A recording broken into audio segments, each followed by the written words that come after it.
हा सत्संग संत रामपालजी महाराजांचा असून मराठी भाषिक भक्त समाजास सहज समजावे म्हणून हिंदी भाषेतून मराठी भाषेत रूपांतरित करण्यात आलेला आहे.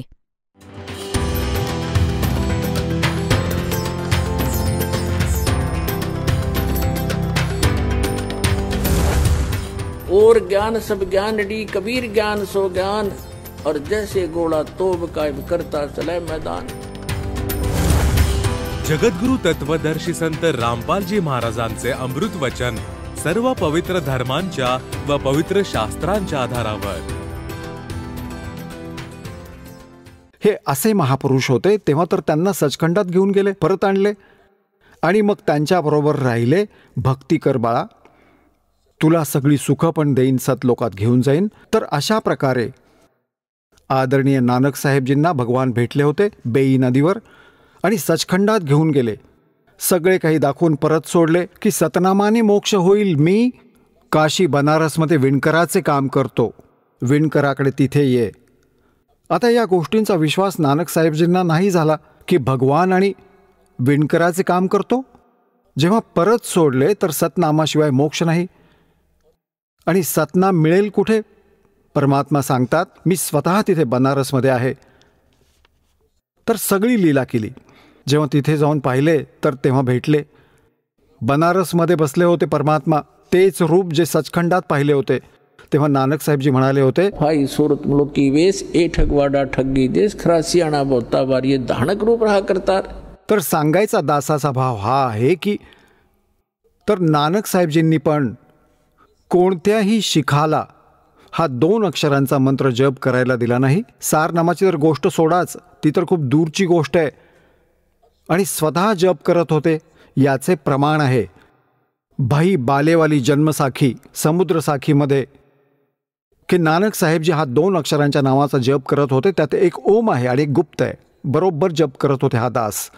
परत परत सार्वजनिक नाही करू शकत त्या मंत्राला. ज्यांना सतनाम प्राप्त आहे त्यांना माहीत आहे ते सतनाम कोणते आहे. तर सांगायचा भाव हा आहे की नानक साहेबजींना पण मनाई करून ठेवली होती की उल्लेख करू नका. असा झटका दिला मर्दानाला सगळा शीख समाज. त्याने इतका भयभीत झाला की त्या मंत्राचा जप नाही करायचा, उल्लेख पण नाही करायचा. कारण काय होते? धर्मदास मेरी लाख दुहाई ये सार शब्द कई बार न जाई. सार शब्द बाहर जो पढ़ी ये बिचली पीडी हंसनी तरही. जर हा सार शब्द बाहेर जाईल तर माझी मुले मधल्या पिढीतले हंस पार नाही होणार. तर पुण्यात्म्यांनो, ही सगळी कसरत तुमच्यासाठी होत होती. धन्य आहेत ते माता पिता ज्यांच्या पोटी तुमचा जन्म झाला. अशा प्राईम टाईमला तुमचे मनुष्य जीवन स्त्री आणि पुरुषांचा. आणि सगळ्यात पुण्यात्मे आहेत जे सतलोक आश्रम बरवालापर्यंत पोहोचत आहेत. कोणत्याही मीडियामुळे भले, कोणी पुस्तक वाचून, कोणी सीडी ऐकून किंवा कोणत्या बहीण भावाकडून प्रेरित होऊन, जरी कोणी हे बघायला पण येतो की बघतो पहिल्या वेळेस तिथे काय आहे. असे खूपसे भक्त परमात्म्याचे हंस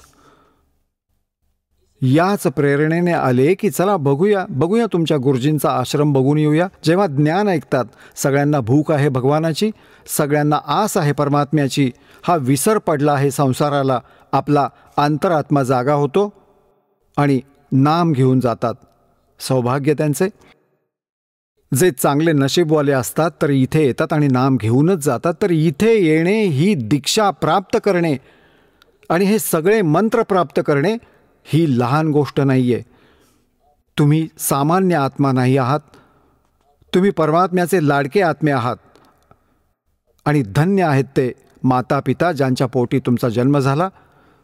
तर पुण्यात्म्यांनो, तुम्ही आहात मुले, तुम्ही आहात हिरे आणि मोती त्या परमपित्याचे.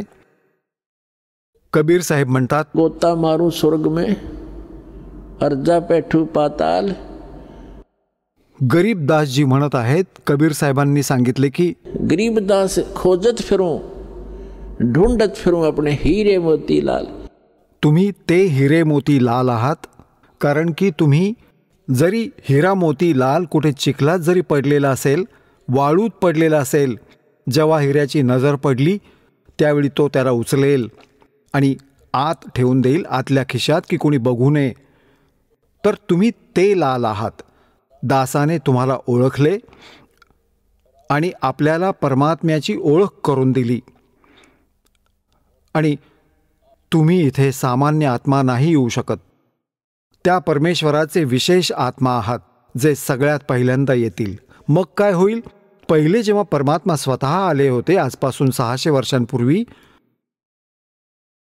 तर त्यावेळी कुठेही उभे राहून एक तारा घेऊन, तंबोरा म्हणायचे त्याला, चौकात उभे राहायचे. जसा जादूगार तमाशा दाखवतो, गोड गोड आवाजात अमृतवाणी बोलायचे.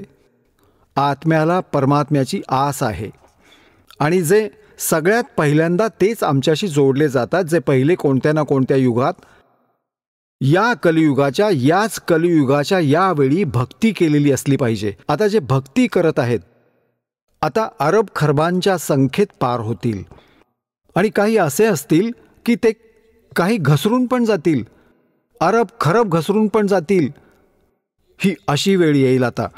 तर त्यावेळी जे घसरलेले आहेत ते मग काही संस्कारांमुळे, कोणी इटलीमध्ये, कोणी इराकमध्ये, कोणी इराणमध्ये, कोणी कुठे, कोणी हिंदुस्थानमध्ये, मग काळ आपटेल.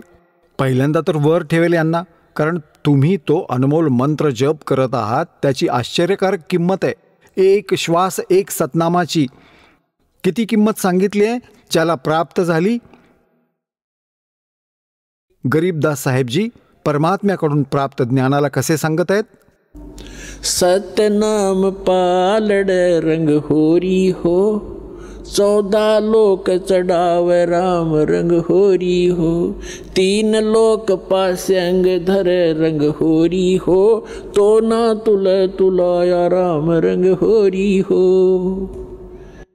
एका तराजूच्या एका पारड्यात सतनामाच्या 2 अक्षरांच्या मंत्राचे विधिवत मंत्र जप करून, गुरुजींकडून घेऊन, दासाकडून, अधिकाऱ्याकडून, आणि एका श्वासाच्या स्मरणाची किती व्हॅल्यू आहे,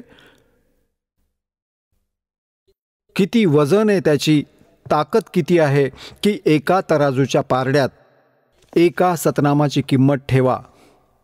किती वजन आहे त्याचं, इतकं वजन होईल. आणि 14 दुसऱ्या पारड्यात 14 लोक ठेवा. विष्णूचा लोक, शिवाचा लोक, ब्रह्माजीचा लोक, दुर्गाजीचा लोक, आणि हे सगळे खेडे, द्वीप आणि हे तल अतल जितके 14 लोक ठेवा. और 3 लोक पासंग धरे. 3 लोक म्हणजे पृथ्वी आणि स्वर्ग आणि पाताळ लोक. पासंग काय असते थोडे समजावतो. इथे हरियाणाच्या भाषेत गरीबदास साहेबजींनी हे अनमोल ज्ञान बोलले आहे. पासंग काय असते? दासाचा जन्म एका शेतकरी परिवारात झाला. आमच्या घरी हे व्यापारी लोक गहू, चणा, बाजरी खरेदी करायला यायचे. तर ते देशी तराजू असायचे पूर्वी, हाताने पकडून वजन करत असत. त्याला अशी लटकते, त्याला वर पकडण्यासाठी एक दोरीसारखी बांधलेली असायची सेंटरमध्ये, दोन्ही बाजूला पारडी लटकलेली असायची. तर आमचे वडील म्हणायचे की बाबा सौदागर, म्हणजे लालाजी, तुझा तराजू चेक कर, यामध्ये पासंग नको यायला. पासंग म्हणजे एरर. तर जे पण पारडे जे खाली असायचे, दुसरं वर असायचं, तर वरच्या वाल्यामध्ये त्यातील काही धान्य उचलून, जसे 50 मण गहू मोजायचे, तर गव्हाची 1 मूठ भरून दुसऱ्या पारड्यात टाकली जायची, कारण की त्याचा बॅलन्स व्हायला हवा. एररलेस तराजू व्हायला पाहिजे तराजू. त्याला पासंग म्हणत असायचे. त्यात धान्यातून उचलून 1 मूठ आणि तराजूच्या एका पारड्यात टाकायचे. तर ते पासंग आहे, ते तर व्यवहारात नाहीच आहे. सौदा तर त्यापेक्षा वेगळा आहे, ते 50 मण गहू घेण्याचा.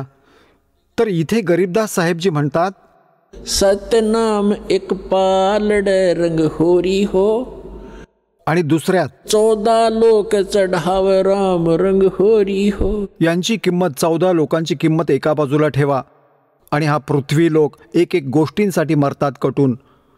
म्हणतात 3 लोक तर पासंग धरा, पृथ्वी लोक, स्वर्ग लोक आणि पाताळ लोक. तर एका सतनामाची किंमत, तो ना तुला या राम रंग होरी हो. हा राम, हे नाम असा आनंद देईल तुम्हाला तर या सतनामाची एक किंमत, एक श्वास जरी तुम्ही घेतला, किती किंमत झाली आणि तुम्ही किती जप करता, किती धन भक्तीचे तुम्ही बँक बॅलन्स करत आहात, हा बँक बॅलन्स तुम्हाला पार करेल आणि इथला खोटा बँक बॅलन्स तुम्हाला इथेच गुंतवून मारून टाकेल. तर परमात्मा म्हणतात आपले, या मार्गाला ग्रहण करा. तर दास सांगू इच्छित होता की सगळ्यात पहिल्यांदा आता ते पुण्यात्मे येतील ज्यांची ताटातूट झाली होती मागच्या कलियुगात. चतुर्युग जे येतात त्यात मग असे कलियुगातच असा डाव लागतो. तर त्यांना आता जसे कोणी 2 वर्ष नाम घेतले, कोणी 4 वर्ष घेतले, कोणी 10 वर्ष घेतलं आणि मग त्याने नाम सोडलं, कारण की तो पडेल तिथेच, राहील तिथेच, जो इथून दूर होईल. आता काय सांगतात, सतगुरु विमुखा युग युग रोवे और मानुष जन्म पाके खोवे. सद्गुरूचे नाम घेतले खऱ्या गुरुकडून आणि मग गुरु विन्मुख झाला, सोडून गेला, कोणत्याही स्वतःच्या चुकीने किंवा त्याच्यात काही दोष आला किंवा पाप कर्माने अडला, तर म्हणतात सतगुरु विमुखा युग युग रोवे और मानुष जन्म पाके खोवे. तर एका श्वासाची किंमत किती आहे. आणि प्रथम मंत्र तुम्ही याच सगळ्या देवतांचे मूळ मंत्र तुम्हाला प्राप्त आहेत. हे पण खूप अजब मंत्र आहेत, यांची खूप किंमत आहे. तर मग हा काळ काय करेल, तुम्हाला कसे नाचवेल. जसे प्रथम मंत्रात गणेशजींचा मंत्र आहे, हे मूळ मंत्र आहेत त्यांचे, या मंत्रांच्या शिवाय लाभ नाही होणार आणि हे मंत्र पण अधिकाऱ्यांकडून हवेत. आता पुण्यात्म्यांनो, आता जसे तुम्ही कोणत्या अधिकारी DC किंवा SP कडे जाता, एक सिंपल ॲप्लिकेशन घेऊन जाता, तर तो त्याच्या वेळेवर कारवाई करेल आणि मग त्याच्यावर कोणाची सही झाली, कोण्या मंत्र्याची, मुख्यमंत्र्याची किंवा प्रधानमंत्र्यांचा कोणता संकेत, कोडवर्ड असला, त्यावर आदेश असेल, तर 5 मिनिटमध्ये काम होईल, सगळ्यात पहिल्यांदा होईल. तर अशा प्रकारे पूर्ण संतांकडून नाम घेऊन जर या मंत्रांचा जप केला, हे मूळ मंत्र आहेत, तर लगेच काम करतील. ते सतर्क होतात देवता की हा कोणाच्या माध्यमातून आला आहे, तेव्हा त्यांना लाभ मिळतो. जसे तुम्ही आमच्या हरियाणामध्ये जसे रेडा असतो किंवा वळू असतो, आता त्याला रेडा रेडा करत राहा, अजिबात लक्ष देत नाही, आणि त्याला एकदा करा हुर्र, तर असा बघेल वळून. तो त्याचा कोडवर्ड आहे, तो मूळ मंत्र आहे त्याचा, ज्याने तो अट्रॅक्ट होतो, त्याच्या हातातली गोष्ट नाही आहे. तर अशा प्रकारे हे मूळ मंत्र आहेत. या मूळ मंत्रांचा जप करण्याने हे देवता ऑटोमॅटिकली प्रभावित होतात, यांच्या हातातली गोष्ट नाही. या सगळ्या क्रिया तुम्हाला फायदा देणे लगेच चालू करतात. तर जे पार होतील ते तर होतील, त्यांची तर समस्या दूर झाली, आणि जे राहिले मग काळ कसा नाश करेल त्यांच्या भक्तीचा, हे प्रत्येक शहर, प्रत्येक लोकांमध्ये त्याने रेस्टॉरंट बनवून ठेवले आहेत. आणि तिथला जो पण देव आहे तो कमिशन घेतो तुमच्या पुण्यातून, आणि तेव्हा आपल्या या लोकांना चालवत आहेत.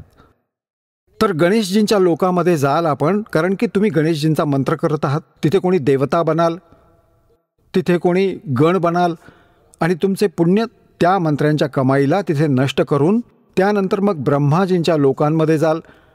तिथे पण तुमची पुंजी नष्ट होईल, सुख सगळी प्राप्त होतील, जी इथली नकली सुख आहेत.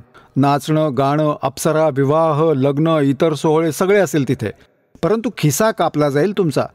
जसे कोणी हॉटेलमध्ये जातो, रेस्टॉरंटमध्ये थांबतो, तर त्याचा खिसा, पैसा तो त्याच्याच जवळचा खर्च करतो, त्याचीच पुंजी नष्ट होते, व्यय होते, आणि त्या सगळ्या सुविधा उपलब्ध आहेत, घंटी वाजवा, सगळ्या गोष्टी खा, परंतु खिसा कापला जातोय त्याचा. अशा प्रकारे प्रत्येक युगात, प्रत्येक लोकात, प्रत्येक देवाची जी साधना तुम्ही करता तिथे तिथे जाल. मग विष्णूजींच्या लोकात जाल, मग शिवजींच्या लोकात जाल, मग दुर्गांच्या लोकात जाल, आपल्या पुंजीचा नाश करत जाल, पुढे चालत जाल. ज्यांनी सतनामाचा जप केला आहे ते ब्रह्मलोकात जातील. ब्रह्मलोकात या काळाने काय अजून धोका करून ठेवला आहे त्यात, 4 विभाग करून ठेवले आहेत, स्वर्गाला 4 भागात वाटून ठेवलंय आणि त्याचं नाव ठेवलंय नकली सतलोक, अलखलोक, अगमलोक आणि अनामी लोक. आणि जो दुसरा मंत्र सतनामाचा जो जप आहे, सतनामात 2 अक्षरांचे नाम आहे, तो तर ब्रह्मलोकात जो सगळ्यात पहिल्या स्तराचा ब्रह्मलोक आहे त्यात नाश करतो. आणि दुसरा जो मंत्र आहे त्याच्याबरोबर त्याला वरच्या लोकात याच्यावरतीच वेगळे स्थान बनवून ठेवलंय, याच्याहून चांगल्या क्वालिटीचे हॉटेल त्यात नाश करतो. आणि ज्याला सतनाम प्राप्त आहे त्या प्राण्याला परमात्मा परत येऊन जेव्हा त्याला मानव शरीर प्राप्त होते त्याला परत ग्रहण करतात, त्याला परत नवीन प्रकारे तयार करतात, ज्ञान देतात. आता बघा पुण्यात्म्यांनो, म्हटलं तर आता तुमचा फायनल गेम आहे हा. जर समजले तुम्हाला म्हणणे, तुमचे कल्याण करून घ्या, मर्यादेत राहा, इतकी जी भक्ती करत आहात पर्याप्त आहे. परमात्म्याला सगळे माहीत आहे की या काळाच्या लोकात कोण किती भक्ती करू शकतो, हा करू देत नाही. 100 टेन्शन्स निर्माण करून ठेवतो एका व्यक्तीसाठी. सांगा हा जीव कसा पार होईल, कशी भक्ती करेल. तर याकरता त्यांनी असा अनमोल मंत्र दिला की पूर्ण दिवसात 100, 200, 500 मंत्र पण सतनामाचे केले तरी पण पार करीन. माहीत आहे मालकांना, हे करू नाही शकत अशी हालत करून ठेवले या दुष्टाने. तर असा अनमोल मंत्र दिला की याची किंमतच इतकी आश्चर्यकारक बनवली की आपोआप तुमची चांगली मोठी कमाई बनेल. आता जसे एक व्यक्ती 200 रुपये कमावतो पूर्ण दिवसात, आणि एक असा बिझनेस सांगितला कोणी रोजचा 2 लाख रुपये गल्ला घेतो, तर त्यात 10, 20, 50 हजाराची कमाई पण होत असेल त्याला. तर तुम्हाला तो बिझनेस दिला, ती पद्धत सांगितली की ज्यात तुम्हाला रोजची खूप कमाई होईल. तर अशा प्रकारे आता जो राहील, आता जो सारनाम प्राप्त प्राणीसुद्धा राहतात. सारनाम प्राप्त झाले याचा अर्थ हा नाही की मुक्ती होईल. ज्या दिवशी जराशी ही चूक कराल त्या दिवशी काळ तुमच्या मानगुटीवर बसेल, जरी काहीही प्राप्त केलेले असू दे तुम्ही. परमात्मा म्हणतात, जब लग हंसा हमरी आना, आन म्हणजे मर्यादेत, और काल लगेनी तेरा बाणा. जेव्हा आपण सद्गुरूंच्या शरणापासून दूर होऊ तेव्हा काळ तुम्हाला पकडेल. तुमची बुद्धी चालू नाही देणार. बुद्धी चालायची असती तर आधीच चालली असती तुमची, आत्ता चालली आहे तुमची बुद्धी.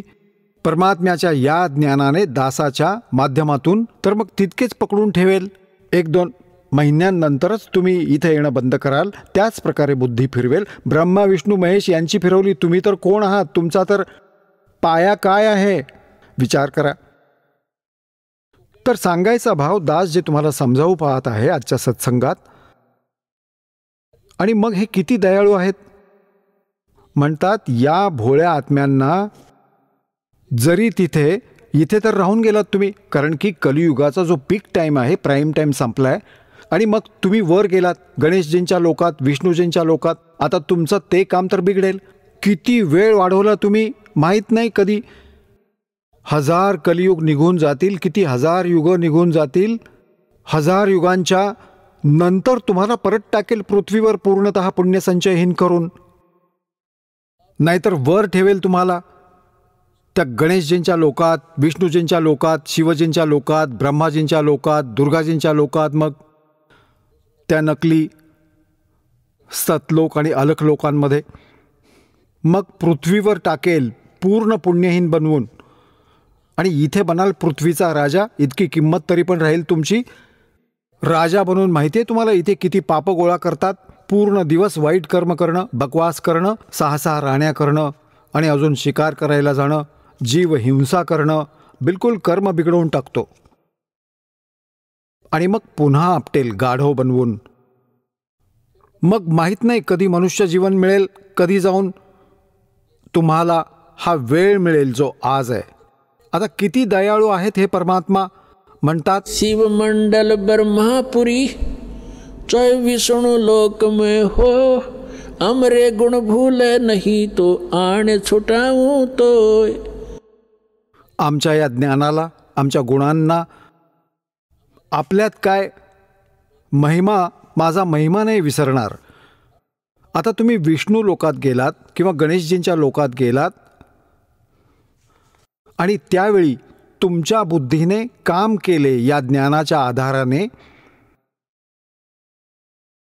आणि तिथे तुम्ही रडलात भगवानासाठी की हे परमात्मा आमच्याकडून चूक झाली, हे परमात्मा आम्ही तर आमच्या भक्तिधनाचा नाश करू तुम्ही सांगत होतात.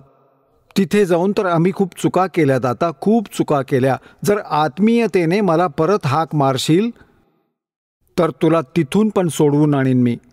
शिवमंडल ब्रह्मापुरी चाहे विष्णु लोक में हो, अमरे गुण भूले नहीं तो आण छुटाऊं तो.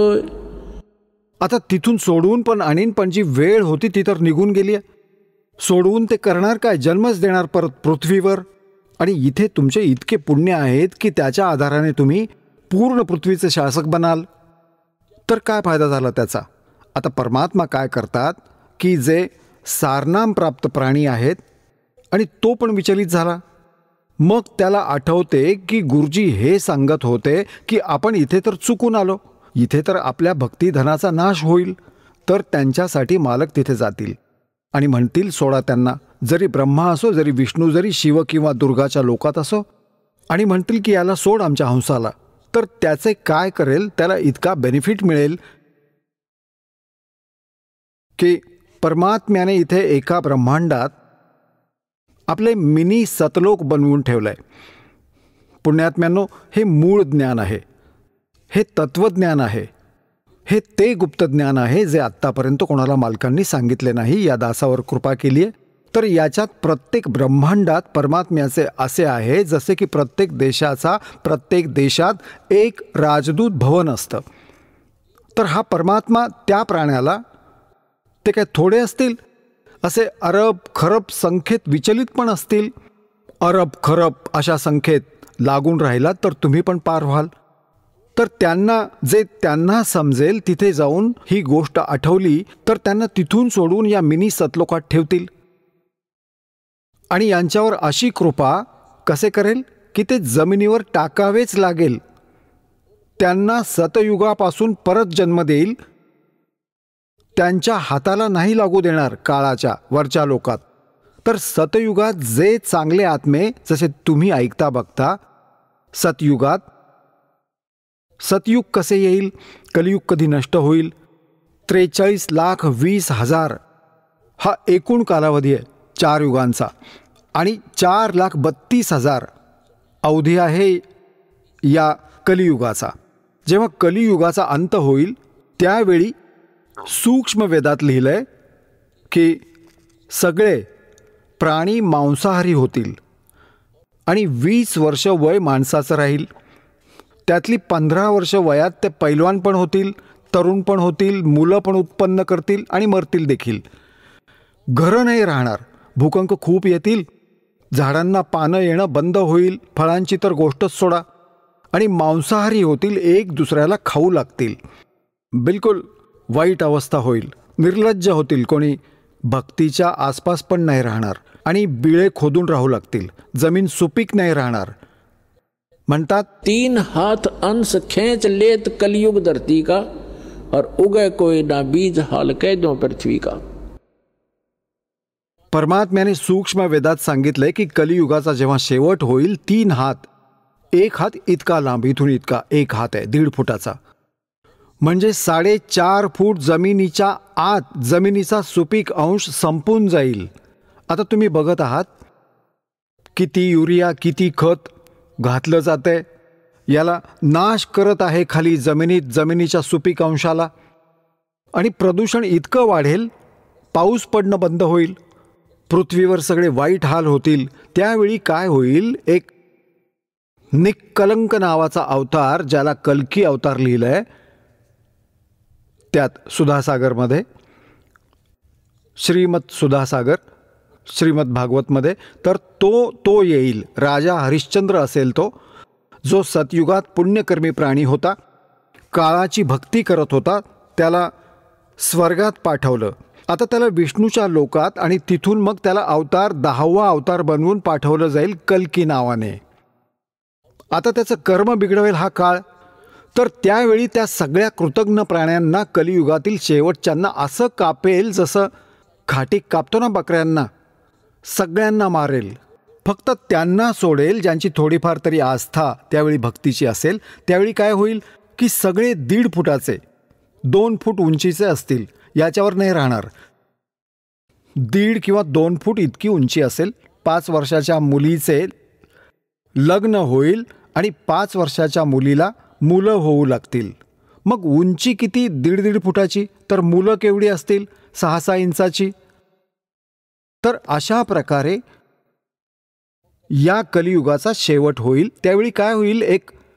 कारण की एकतर संसारातील लोकांच्या नशिबाच्या आधारे पाऊस पडतो, त्यांच्या पुण्यांच्या आधाराने, तर तो परमात्मा त्याच्या पद्धतीने सृष्टीकर्माला चेंज करताना इतका जबरदस्त पाऊस पाडेल, पृथ्वीच्या वर कितीतरी फूट, 20-20, 30-30 फूट पाणी भरेल पूर्ण पृथ्वीवर. आणि जे तिथे व्यक्ती वाचलेले असतील ते वरच्या पर्वतीय क्षेत्रावर जातील, उंच स्थानांवर. आणि मग काय होईल? हळूहळू ते पाणी वाळेल आणि जमिनीमध्ये जे विष भरलेलं होतं ते पाणी त्याला बाहेर वरती काढेल.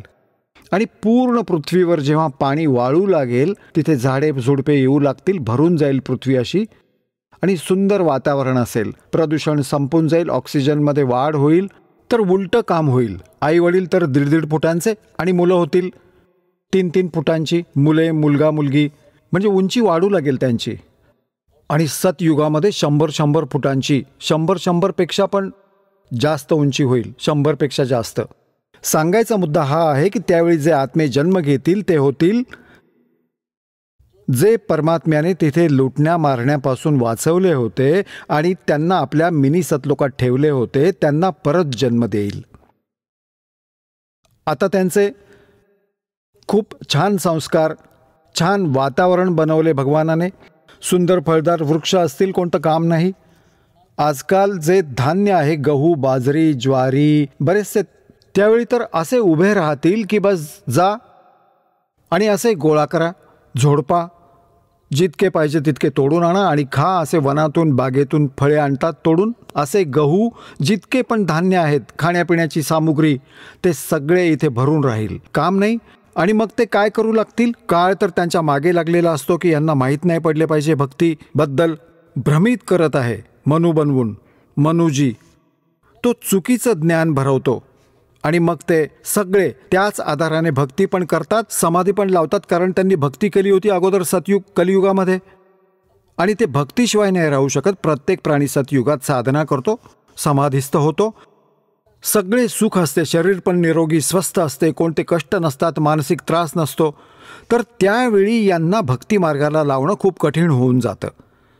तेव्हा काळाने परमात्म्याला म्हटलं होतं की 3 युगों में जीव कम ले जाना और चौथा युग जब कलयुग आवे तब तो शरण जीव बहु जावे. काळाने हा विचार केला होता. 3 या युगात यांना हे भक्तियुक्त राहतील, यामध्ये हे भक्ती करून पार नको व्हायला, म्हणून 3 युग मालकांकडून मागितली. तो तर चतुर असा बनला होता की बाबा चल 3 युगात यांच्या भक्तीचा नाश करीन मी. मग ते बनतील भिकारी कलियुगात आणि मग नकली संत पंथ पाठवून, जशा या अन्य पूजा, देवी देवता, मंदिर वगैरे बनवून यांना चुकीच्या साधनेला लावील. हे बिलकुल भक्तियोग्य राहणार नाहीत. आता बघा, पूर्ण चीन नास्तिक झाला, पूर्ण रशिया नास्तिक झाला. आणि हे राधास्वामी पंथ, त्यापासून निघालेल्या जितक्या शाखा, धनधन सद्गुरू, विनोदवाला आणि जय गुरुदेव, यांच्यात तुम्हाला दाखवतो, जर या मार्गाला नाही लागला तर येणाऱ्या 50 वर्षात सगळे नास्तिक होतील, राम नाम म्हणणारा नाही राहणार. अशी दुःखे येतील यांच्या घरी, कारण की भगवानांची मदत नाही. मग मागची पुण्य कुठपर्यंत चालतील प्राण्यांची? तोपर्यंत ते सुखी दिसतील. मग कहर होईल यांच्या घरात, सगळे नास्तिक होतील, म्हणतील कुठेही भगवान नाही, कुठे पण. आणि काळ हेच इच्छितो की हे नास्तिक व्हावेत. मग येतातच भगवान आणि त्यांचे दूत, त्याचा दास, कोणी ऐकणारच नाही. परंतु भगवानाला माहीत होते की सतयुग, त्रेता, द्वापारमध्ये यांना सगळी सुखे असतील आणि हे भक्ती नाही करू शकणार माझीवाली, म्हणून मोकळं सोडून देतो. ठीक आहे बाबा, या 3 युगात नाही घेऊन जाणार मी, कलियुगात घेऊन जाईन. आता बघा इथे किती दुःखी येतात. पुण्य संपले, पापाचा काळ सुरू झाला, खोट्या संतांपासून, खोट्या साधनांपासून कोणता पुढे लाभ, चार्जर लागला नाही, तर दुःखच दुःख यायचं होतं. तर परमात्म्याला माहीत होतं हे मला तेव्हाच आठवतील जेव्हा महादुःखी होतील. जोपर्यंत यांना सुख आहे तोपर्यंत हे खूप दूर राहतील माझ्यापासून. आता त्या आत्म्यांचा जन्म होईल सतयुगात, जे दास तुम्हाला सांगत आहे. परंतु किती लांब काम वाढवलं त्यांनी. आणि मग सतयुगात समजले नाहीत का सगळी सुखी. मग ऋषीपद मिळवतील, घमंडी होतील, त्यांच्यात सिद्धी असतात, थोड्याशा भक्तीने सिद्धी मिळतील. अगस्ती ऋषींनी 7ही समुद्र प्यायले एका घोटात आणि शेखी मिरवली. आजपर्यंत गुण गायले जातात. खाक आहेत हे. मग काय झाला मोक्ष त्यांचा 7 समुद्र पिण्याची सिद्धी मिळवल्याने, प्राप्त केल्याने.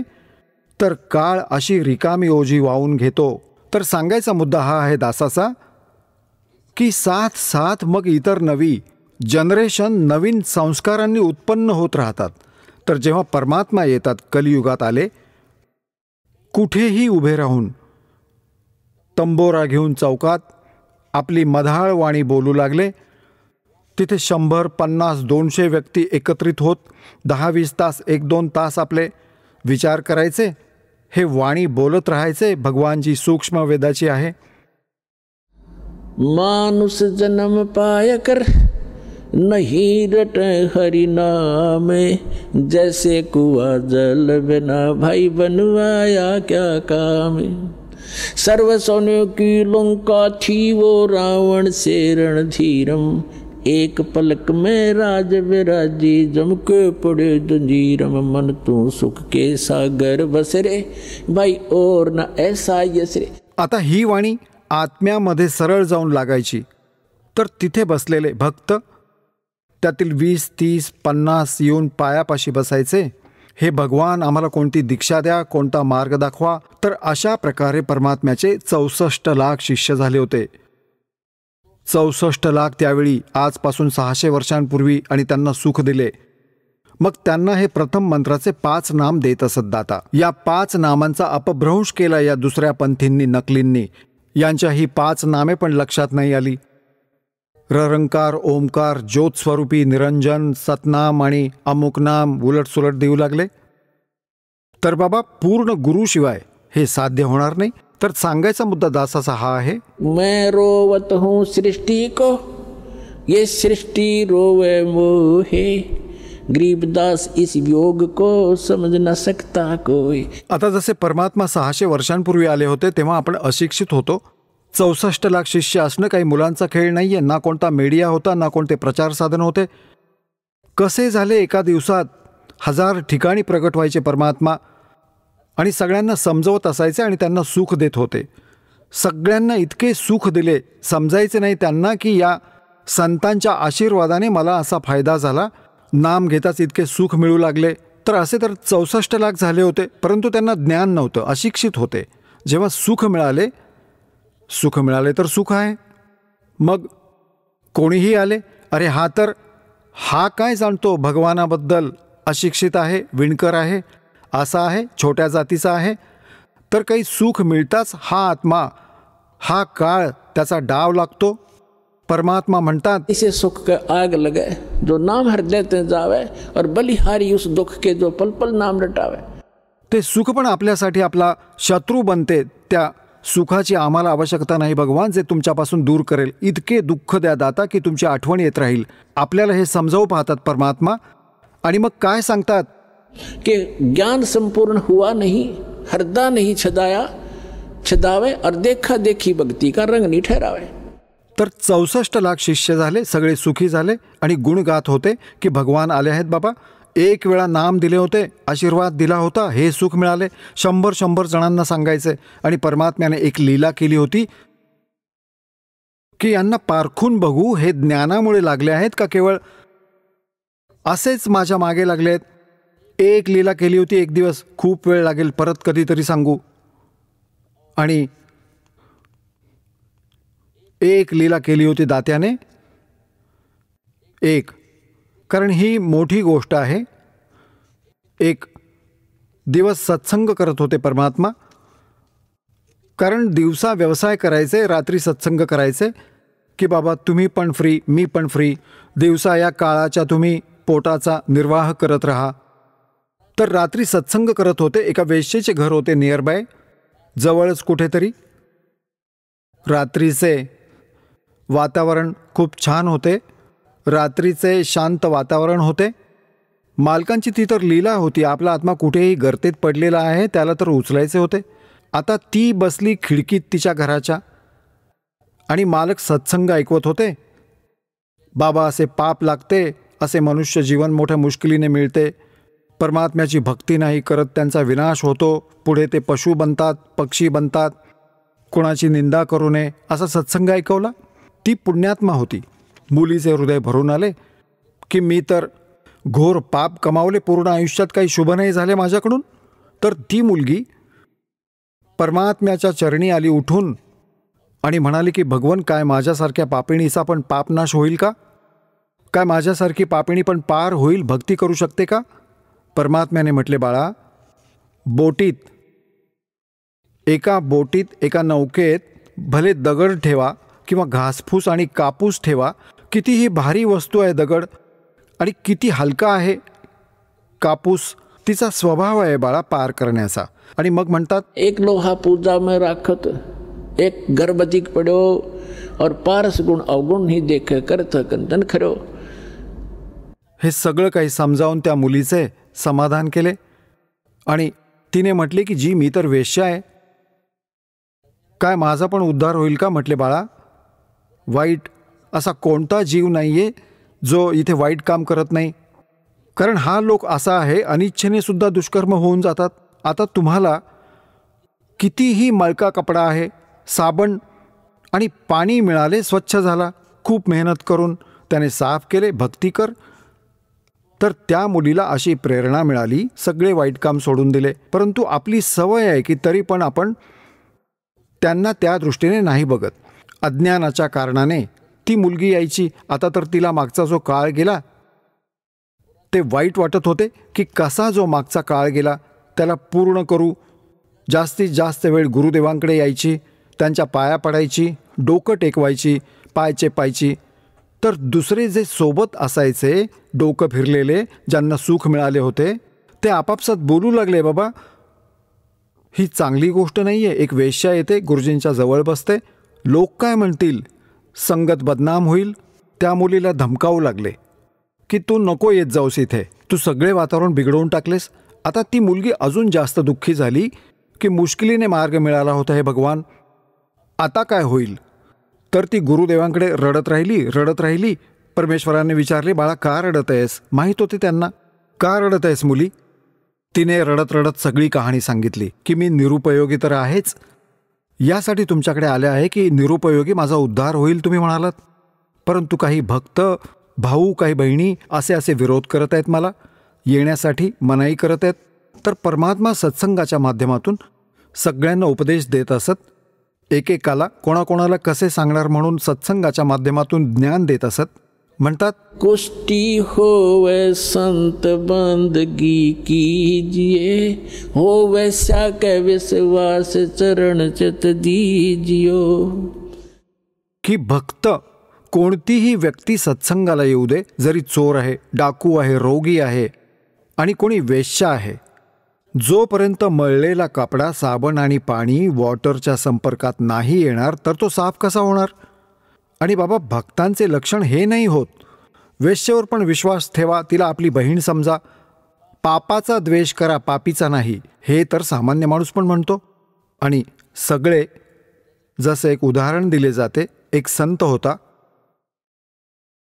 आणि तो खूप प्रसिद्ध होता. माहीत होते त्याला की त्याच्या वचनात खूप शक्ती आहे, तो खूप काही म्हणाला तर ते पूर्ण व्हायचं. तो कुठून जात होता, एका मुलीला मारत होते गावातले. त्याने विचारले की का मारत आहात त्या मुलीला? गाववाल्यांनी सांगितलं, ही व्यभिचारिणी आहे, ही पापिणी आहे, अपराधी आहे, असे करते.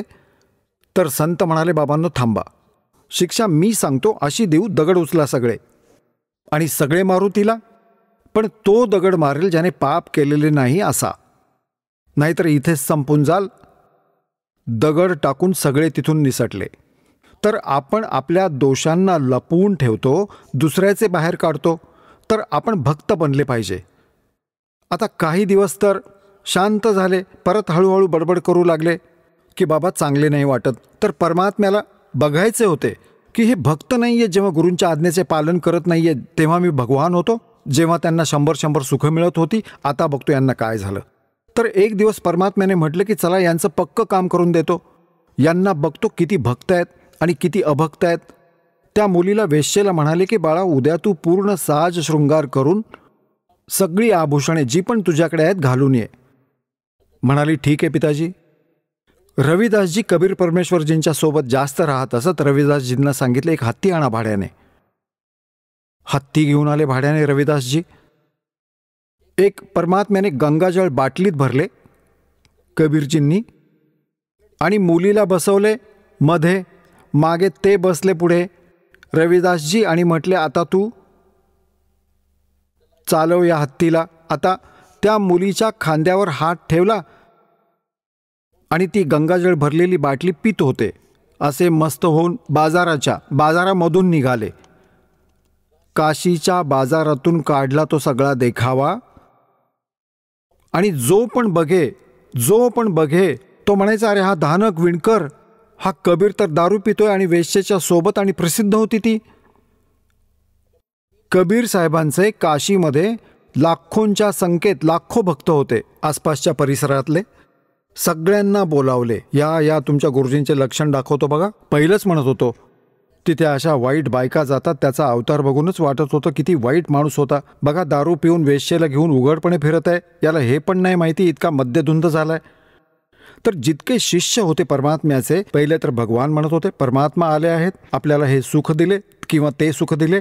आता ते सगळे निघून गेले तिथून.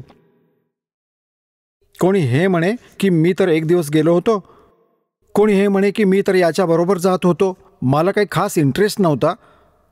म्हणजे 64 लाख आपला सर्वनाश करून गेले आणि सगळे पळून गेले भगवानाला सोडून. तर परमात्मा म्हणतात की आता 2 प्रकारे गुरु विन्मुख होतात. एकतर गुरुद्रोही होतो, गुरुजींच्या बद्दल शिव्या देतो, वाईट बोलतो, शत्रूंना प्रेरित करतो. तर तो तर कधी पुढे भविष्यात मनुष्य जन्म कोटी जन्मात युगात नाही प्राप्त करू शकत. त्याचा तर भक्ती नाश, भक्तिधन कॅन्सल होते.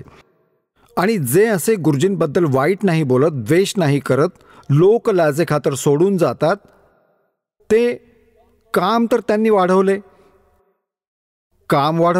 पार झाले नाहीत, परंतु त्यांना इतका फायदा झाला की त्यांना मनुष्य जन्म मिळत राहिलाय. इतके चार्ज केले दयाळूंनी तुम्हाला. आता तेच आत्मे आहात तुम्ही, ते 64 लाखांमधले जे सगळ्यात पहिल्यांदा इथे येतील आणि त्यानंतर पूर्ण विश्वात परमात्म्याचे हे ज्ञान पसरेल.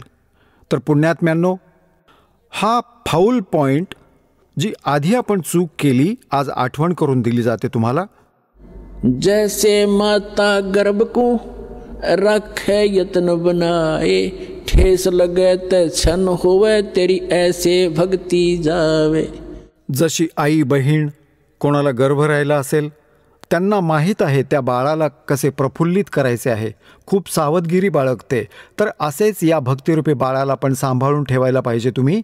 आणि जे सुख 600 वर्षांपूर्वी भगवान देऊन गेले कबीर साहेब, आज तेच सुख आपल्या प्रिय आत्म्यांना या दासाच्या माध्यमातून शक्ती त्या कबीर भगवानाची. दास तर एक निमित्त मात्र आहे. जशी एक सिरिंज असते ना, डॉक्टर औषध देतात, इंजेक्शन लावतात, दास तर इंजेक्शन आहे आणि त्यात औषध ते मालक कबीर साहेब आहेत, जे आपल्याला सुख देत आहेत. आता तुमच्या समोर एका भक्ताचे 1-2 भक्त आपला अनुभव ऐकवतील. त्यामुळे तुमच्यात दृढता येईल, तुमचा विश्वास दृढ होईल की परमात्मा आज पण ते सुख देत आहेत जे 600 वर्षांपूर्वी देत असत.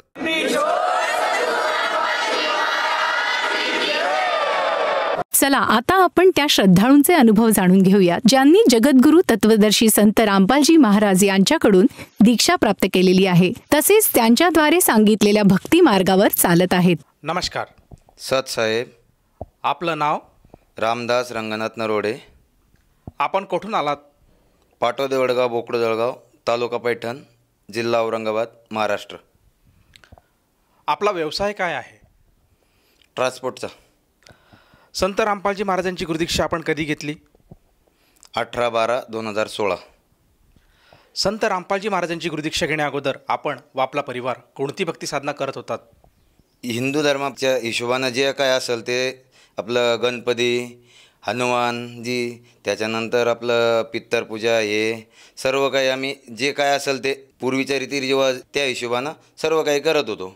शिर्डीला जायचो, मोठा देवीला जायचो. उस्मानाबाद जिल्ह्यामध्ये ना मलकापूर म्हणून गाव आहे, तिथं सुभाष बाप्पा महाराज म्हणून आहे. तर ते आपलं याचं दत्तात्रय महाराजाची भक्ती सांगतात. मी ज्यावेळेस दारू पित होतो तर त्यावेळेस मग मला माझ्या आईनी आणि एक गाडीवाला माणूस होता, मी त्या माणसाच्या गाडीवर ड्रायव्हर म्हणून होतो. तर त्या माणसानं मला तिथं स्वतःहून पाठवलं होतं, गाडी घेऊन जा, तू तिथं जा, तुझी दारू सुटल, तुझ्या पुड्यापाड्या वगैरे व्यसन जे काय असेल ते तुझं सुटून जाईल बुवा. मी तिथं गेल्याच्यानंतर, तिथून आल्याच्यानंतर मला 15 दिवसांनी माझ्यावरती चोरीचा आरोप लागला कंपनीमध्ये. हालाकी मी फोर्कलिफ्टच्या ड्रायव्हरकडून डिझेल विकत घेतलं, तेच सिक्युरिटीना त्यांनी माझ्यावरती चोरीचा आरोप लावला. सर, जसं तुम्ही सांगत आहात की महाराष्ट्रामध्ये जी प्रचलित भक्ती साधना आहे, जसे की देवी देवतांची पूजा करणे, व्रतवैकल्य करणे, मंदिरात जाणे, या भक्तिविधी आपण करत होतात. तर मला हे विचारायचं आहे की संत रामपालजी महाराज यांच्याबद्दलची माहिती आपल्याला कशी कळाली आणि आपण त्यांच्याकडनं गुरुउपदेश, नामउपदेश कसा घेतला? संत रामपालजी महाराजाचे शिष्य आमच्या गावाचे शेजारी आहे, एक 10 ते 12 किलोमीटर अंतर आहे. ते भगतजी मला भेटले, रामपालजी महाराजाचे शिष्य. त्यांनी मला सांगितलं, भाऊ तू हे आता मला भेटू नको म्हणे, तू आता सध्या मला भेटायच्या स्थितीमध्ये नाही आहे म्हणे, आणि तुला मी सांगितलं बी तर तुला समजणार नाही म्हणे, कारण की मी दारू पिलेलो होतो. मला तू काय कर म्हणे, सकाळी माझ्या घरी ये आणि घरी येऊन मला भेट म्हणे. म्हणलं ठीक आहे, चालन, काही हरकत नाही. मला एकदम असं आतुरता लागली का बा आता सकाळ कधी होईल आणि मी कधी यांना भेटल. जसं सकाळ झाली, आमच्या गावातला माझा मित्र होता, त्याला घेतलं मी सोबत आणि गेलो त्यांच्या घरी गेलो. त्यांनी मला अनेक प्रमाण दाखवले, ज्ञानगंगा दाखवली, त्याच्यानंतर भगवद्गीता दाखवली आणि मला काय सांगितलं, तू साधना चॅनल पाय म्हणे, साधना चॅनल पाय, तुला काय वाटतं काय नाही मला सांग आणि त्यानंतर मग तुला काय असेल ते पुढची प्रोसिजर आपण करू म्हणे. म्हणलं ठीक आहे. मी 1-2-3 दिवस साधना चॅनल बघितलं, साधना चॅनलवर सत्संग बघितला. सत्संग बघितल्याच्यानंतर मला एकदम मनातून अशी उत्स्फूर्तता निर्माण झाली, नाही मला आता सगळं व्यसन सोडायचं. माझ्यावरती जे नाही ते आरोप यायला लागले व्यसन करता करता. मग मी त्या रामपालजी महाराजचे शिष्य होते, त्यांना सांगितलं मला आज नामोपदेश घ्यायचा, म्हणलं काही हो. मग ते म्हणे ठीक आहे, तुला जालन्याला यावं लागेल आमच्यासोबत. मग मी, माझी मिसेस, माझी मुलगी, आम्ही सगळे सोबत गेलो जालन्याला आणि नामदीक्षा घेतली. सर, जसं तुम्ही सांगत आहात की संत रामपालजी महाराजांचे जे शिष्य होते ते आपल्या शेजारी राहत होते आणि त्यांनी सर्वप्रथम आपल्याला संत रामपालजी महाराजांच्या ज्ञानाबद्दल माहिती सांगितली. आपल्याला जे काही ज्ञानगंगा हे पुस्तक आहे हे वाचायला सांगितलं. त्याचप्रमाणे संत रामपालजी महाराजांचे सत्संगसुद्धा आपण बघितले आणि त्यातून आपण प्रेरित झालात आणि वाटलं कुठेतरी आपल्याला जर व्यसन सोडायचं असेल तर आपल्याला याच्याशिवाय पर्याय नाही, म्हणून आपण जालन्याला जाऊन संत रामपालजी महाराजांची गुरुदीक्षा घेतली. मला विचारायचं आहे की जेव्हापासून आपण संत रामपालजी महाराजांच्या शरणात आला आहात त्यानंतर आपल्याला आपल्या वैयक्तिक जीवनामध्ये काय काय चेंजेस आढळले किंवा काय काय आपल्याला अनुभव आलेत? सर, मी ज्यावेळेस नामदीक्षा घेतली, ते नामदीक्षा घेतल्याच्यानंतर मी तंबाखू खात होतो, तंबाखू सोडून दिली. त्याच्यानंतर गुटखा खात होतो. मला जवळपास माझा स्वतःचा वैयक्तिक खर्च रोजचा 200 ते 300 रुपये स्वतःचा वैयक्तिक खर्च व्हायचा. दारू, पुड्या, त्या गोष्टीची आठवणच नाही राहिली का मी सगळं हे काही तंबाखू खात होतो किंवा गुटखा खात होतो किंवा दारू पित होतो. मला त्या गोष्टीचं म्हणजे असं विसर पडल्यासारखं झालं एकदम, का नकोच, ह्या गोष्टी करणं उपयोगाचंच नाही आहे. आणि नामदीक्षा घेतल्याच्यानंतर मला त्याची आठवण पण येत नाही. सर, जसं तुम्ही सांगतात की नामउपदेश घेतल्यानंतर आपल्याला जे व्यसन होतं ते पूर्णपणे सुटलेलं आहे, परंतु मला हे विचारायचं आहे की व्यसनाधीन माणूस त्याला कळतं की आपण किती चुकीची गोष्ट करतो आहे आणि ते व्यसन सोडण्यासाठी तो बरेचसे प्रयत्न करतो, परंतु तो स्वतःच्या मनाशी हतबल झालेला असतो आणि ते व्यसन सुटत नाही. परंतु आपलं व्यसन अगदी फक्त संत रामपालजी महाराजांचे नामउपदेश घेतल्यानंतर कसं काय सुटलं? बघा जी, मी खूप त्रासावलेलो होतो पहिले आणि मला असं वाटत होतं काय करावं काय नाही, असं म्हणजे कधी कधी असं पश्चाताप यायचा की बाबा आपण जीव देऊन टाकावं किंवा काहीतरी औषध घ्यावं किंवा फाशी वगैरे घेऊन टाकावं. ह्यामुळं मी असं एकदम कंटाळलेलो होतो. आणि ज्यावेळेस नामदीक्षा घेतली त्यावेळेस नामदीक्षा घ्यायच्या अगोदर ज्यावेळेस सत्संग बघितल्याच्या नंतर त्यावेळेस मला कळालं का ह्या गोष्टी करून उपयोग नाही. जीवनात जर समजा काही करायचं असेल तर भक्ती केल्याशिवाय पर्याय नाही. त्यामुळं मी भक्ती ज्यावेळेस भक्ती सुरुवात केल्याच्या नंतर मला त्या गोष्टीची आठवण राहिलीच नाही. आणि भक्ती सुरुवात झाल्याच्या नंतर जसं माझं जे होतं समजा जे काय असेल ते पुढ्या वगैरे सर्व काही त्या गोष्टीचं मला आठवण येणं लगेच बंद होऊन गेलं. सर, याच्या अगोदर आपण आपलं जे व्यसन सोडवण्यासाठी काही प्रयत्न केले होते का? हो, मी प्रयत्न भरपूर केले. आई सांगायची जसं हनुमानजीचे उपास करायचो. त्याच्यानंतर गावामध्ये आमच्या हनुमानजीची मूर्तीची नवीन प्राणप्रतिष्ठा म्हणजे मंदिर नवीन बांधकाम झालं होतं. त्यावेळेस 3 दिवसाची पूजा होती. त्या पूजेला मला बसायचं सांगितलं. तत्पश्चात मी याला उस्मानाबाद जिल्ह्यामध्ये एक मलकापूर गाव आहे, तिथं आपलं सुभाष बाप्पा महाराज म्हणून आहे, ते दत्तात्रय महाराजाची भक्ती सांगतात. त्यांनी मला सांगितलं होतं याच्यानंतर मी दारू पिणार नाही, असं करणार नाही, मी शपथ खातो, हे करतो ते करतो, हे सर्व काही केलं. पण तिथून आल्याच्यानंतर मला थोडं टेन्शन वेगळंच वाढलं. टेन्शन वाढल्यामुळे मी परत दारू प्यायला लागलो. म्हणजे मी जे काही व्यसन करत होतो ना, ते व्यसन माझ्याकडून सुटलंच नाही त्या भक्ती साधना करून. मग संत रामपालजी महाराज असं काय ज्ञान देतात किंवा काय असे गुरुमंत्र देतात की ज्याच्यामुळे साधकाचं व्यसन सुटलं जातं? सर, संत रामपालजी महाराज जे काय आहे तर गुरुमंत्र द्यायच्या अगोदर सांगतात का बा तुम्हाला ह्या गोष्टी करणं नाही आहे. जर करणं असेल तर तुम्ही माझी भक्ती साधना घेऊच नका, माझ्याकडून गुरुमंत्र घेऊ नका. तुमच्याच्यानं जर समजा होत असेल हे पथ्य पाळणं तरच तुम्ही माझ्याकडे या, नसता माझ्याकडे येऊ नका आणि माझा गुरुमंत्र घेऊ नका. हे अगोदरच सांगवलं जातं. ज्यावेळेस नामदानचा जो फॉर्म भरला जातो ना, त्या फॉर्म भरायच्या वेळेसच सांगलं जातं का हे तुम्हाला नियम आहे, 11 नियम असतात, ते 11 नियम तुम्हाला फॉलो करावं लागतं. नामदीक्षा घेतल्याच्या नंतर सांगितलं जातं का तुम्हाला हा प्रथम मंत्र आहे, प्रथम मंत्र तुम्हाला मिनिमम दिवसभरातून 108 वेळेस करावं लागेल. 108 वेळेस करता मी कधी 200, 300, 500, 1000 तुम्ही अगणित करू शकता, पण कमीत कमी तुम्हाला 108 वेळेस करावं लागेल. मग 108 वेळेस म्हणता मी जसं सुरुवातला 300, 400, 500, 1000पर्यंत करत गेलो. तर त्या मंत्रामधूनच अशी ताकद आहे का त्या ताकदीमध्ये का आम्हाला कोणालाही त्या व्यसनाकडे जावं असं वाटतच नाही अजिबात. सर, जसं तुम्ही सांगितलं की संत रामपालजी महाराजांच्या भक्तीमुळे आपण व्यसनापासून मुक्त झाला आहात. मला विचारायचं की हा एक मोठा लाभ संत रामपालजी महाराजांनी आपल्याला दिलेलाच आहे. त्यानंतर संत रामपालजी महाराजांच्या सद्भक्तीमुळे आपल्याला आणखीन काही अनुभव किंवा काही लाभ प्राप्त झाला का? ज्यावेळेस मी नामदीक्षा घेऊन आलो त्यावेळेस माझी आई मला भांडायला लागली.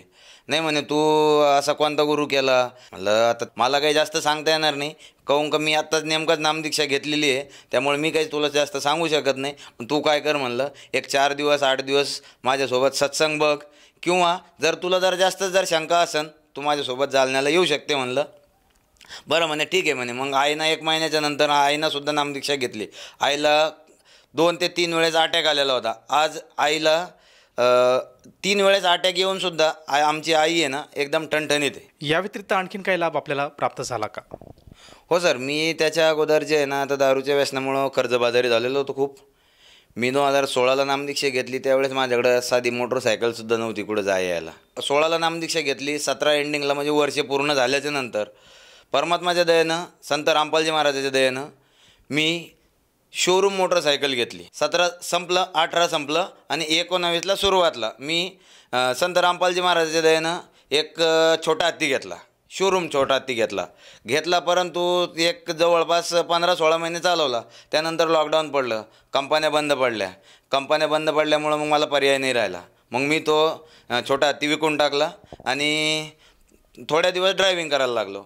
ड्रायव्हिंग करता परत मग मला माझ्या डोक्यात विचार आला का बा आपण लोकांकडे ड्रायव्हिंग किती दिवस करणार असं.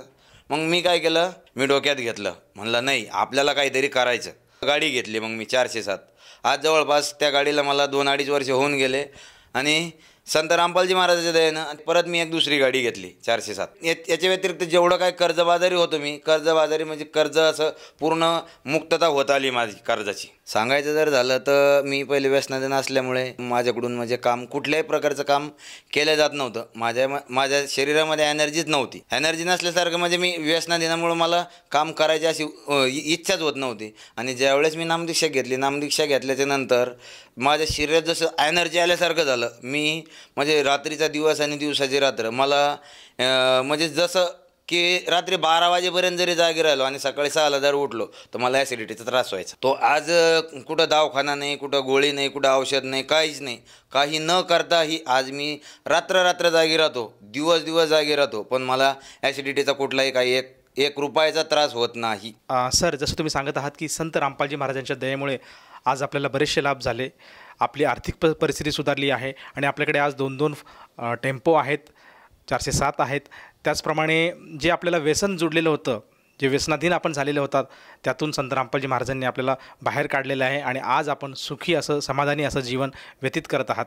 तर आपल्या ह्या अनुभवातून आज आपल्यासारखे ज्यांना व्यसनापासून दूर व्हायचं आहे, जे व्यसनाधीन लोक आहेत, ते दुःखी आहेत, कष्टी आहेत, बरेच प्रयत्न करतात परंतु ते व्यसनापासून दूर होत नाही. तर अशा सर्वांसाठी आपण आपल्या अनुभवातून काय संदेश द्याल? सरजी, मी संदेश तर देऊ शकत नाही, संदेश द्यायला एवढा मी काही मोठा नाही आहे, पण मी माझ्या बंधूला किंवा वडीलधाऱ्या मंडळीला मी सांगू शकतो का बा तुम्ही पण अनेको चॅनलवर संत रामपालजी महाराजाचे कार्यक्रम चालू असतात किंवा ज्ञानगंगा आहे, जगण्याचा मार्ग आहे, भक्तिसे भगवंतक, असे भरपूर पुस्तकं आहे. पुस्तकं घ्या, पुस्तकं वाचा किंवा अनेको चॅनलवर कार्यक्रम चालू आहे, कार्यक्रम बघा. कार्यक्रम बघितल्याच्या नंतर जर तुम्हाला रामपालजी महाराजाचं जोडायचं असेल तर टी व्हीवरती ज्या कार्यक्रम चालतो ना, त्या कार्यक्रमाच्या टी व्हीच्या खालच्या साईडला एक छोटी पट्टी येते, त्या पट्टीमध्ये नंबर फ्लॅश होतात. त्या नंबरवरती तुम्ही कॉन्टॅक्ट करून तुमच्या जिल्ह्यामध्ये कुठं नामदान केंद्र आहे, काय आहे, त्याचं तुम्ही माहिती घेऊन नामदीक्षा घेऊ शकता आणि आपल्या जीवात्म्याचं कल्याण करून मोक्ष प्राप्त करू शकता. सर, जसं तुम्ही आता साधकांना सांगत आहेत की जर कोणी दुःखी व्यक्ती आहे, ज्यांना व्यसनापासून मुक्त व्हायचं आहे, त्याचप्रमाणे ज्यांना परमेश्वर प्राप्तीची इच्छा आहे, या सर्वांनी संत रामपालजी महाराजांचं ज्ञान एकदा तरी समजून घ्यायला हवं.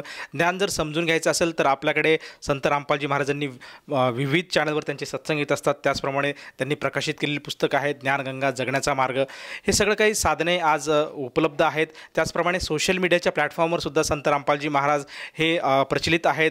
फेसबुक असो, इंस्टाग्राम असो, ट्विटर असो, यूट्यूब असो, सगळे जे काही प्लॅटफॉर्म आहे आज सोशल मीडियाचे, त्या सगळ्या प्लॅटफॉर्मवर संत रामपालजी महाराजांचं ज्ञान उपलब्ध आहे. तर साधकाने ते ज्ञान तिथं ग्रहण करू शकतो.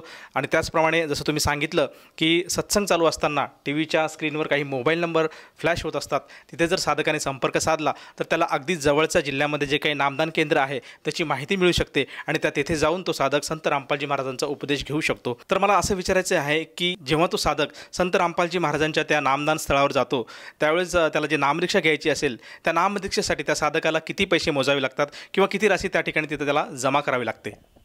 सर, पैसे तर 1 रुपयाही लागत नाही आहे आणि जे काय पूजेची जी सामग्री असते ती पूजेची सामग्री तुम्हाला फ्रीमध्ये दिली जाते.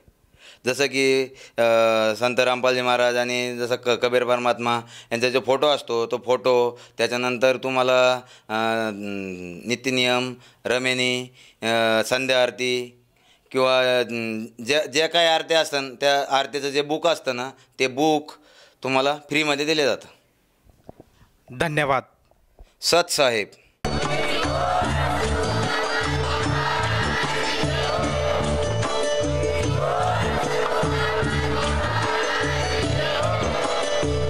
आपण ऐकत होता जगद्गुरु तत्वदर्शी संत रामपालजी महाराज यांचे मंगल प्रवचन, ज्यांच्या शुभ आशीर्वादाने संपूर्ण विश्वामध्ये 500 पेक्षा जास्त नामदीक्षा केंद्र आहेत, जिथे निशुल्क नामदीक्षा दिली जाते. निशुल्क नामदीक्षा प्राप्त करण्यासाठी आणि अधिक माहितीसाठी संपर्क करा 7030303951 7030303952. अद्वितीय आध्यात्मिक ज्ञान वाचण्यासाठी, पाहण्यासाठी आणि ऐकण्यासाठी संत रामपालजी महाराज ॲप अवश्य डाउनलोड करा किंवा आमची वेबसाईट www.jagadgururampalji.org वर व्हिजिट करा.